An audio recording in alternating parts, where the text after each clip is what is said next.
The SdKfz, better known as the Kleines Kettenkraftrad HK 101 or Kettenkrad for short, started its life as a light tractor for airborne troops. The vehicle was designed to be delivered by Junkers Ju-52 aircraft, though not by parachute. The vehicle had the advantage of being the only gun tractor small enough to fit inside the hold of the Ju-52, and was the lightest mass-produced German military vehicle to use the complex Schachtellaufwerk overlapped and interleaved road wheels used on almost all German military half-track vehicles of World War II. Steering the Kettenkrad was accomplished by turning the handlebars. Up to a certain point, only the front wheel would steer the vehicle. A motion of the handlebars beyond that point would engage the track brakes to help make turns sharper. It was also possible to run the vehicle without the front wheel installed, and this was recommended in extreme off-road conditions where speed would be kept low. The SdKfz was designed and built by the NSU Worker AG at Neckarsulm, Germany. First designed and patented in June 1939, it was first used in the invasion of the Soviet Union in 1941.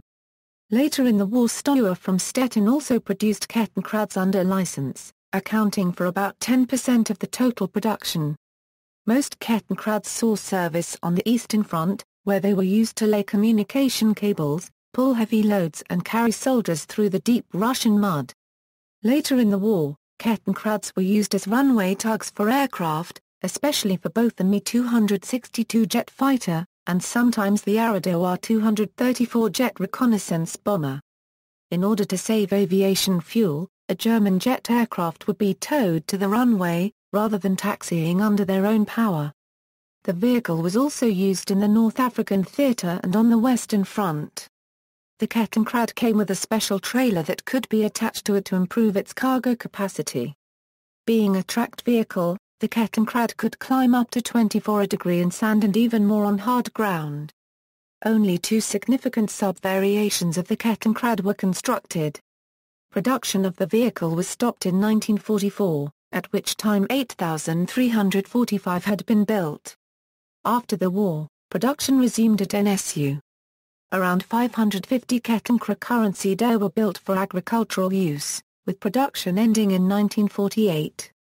A Kettenkrad appeared in the movie Saving Private Ryan, where it was used to lure an enemy tank and it accompanying troops into an ambush. References. See also, Springer, a one-use military engineering vehicle based on the Kettenkrad's powertrain. List of SdKfz designations. External links, Alzheimer, Philip. Kettenkrad USA website kettenkrad.com. Mihalen, Andreas. The NSU Kettenkrad homepage Kettenkrad. German motorcycle tractor. Tactical and technical trends. February 25, 1943. Views gar copyright na copyright rails done Kettenkraftrad copyright but de production navek rately apora copyright equipments military-kits.com. 2014. Haran Trois. Tanks in Town 2007, Kettenkrad in the Mud. YouTube.